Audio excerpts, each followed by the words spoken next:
Hi guys, so welcome to my first little mini tutorial episode of how to pluck wigs for beginners.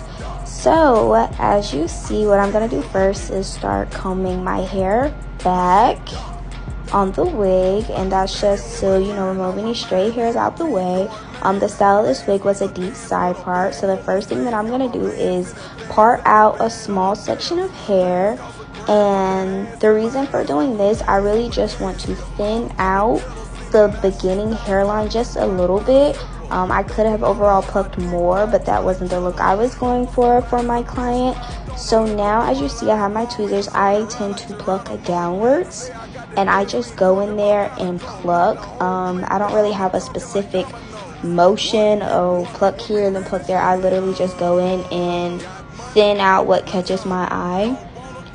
And as you're gonna see, I'm gonna continue to keep plucking downward until I feel as though I see the difference. Comb that hair down, let it drop on the floor, part out another section, and I'm gonna do the same thing again. I used to pluck downwards and backwards. It's really just up to your discretion. The more you do it, you're gonna see what you like, what you don't like, what works best for you. So this tends to work best for me, and I tend to get more hair out quicker when I pluck downward. So honestly, that is what I did. I just kept parting, plucking downward, and then parting again until I felt the hair had thinned out enough for me.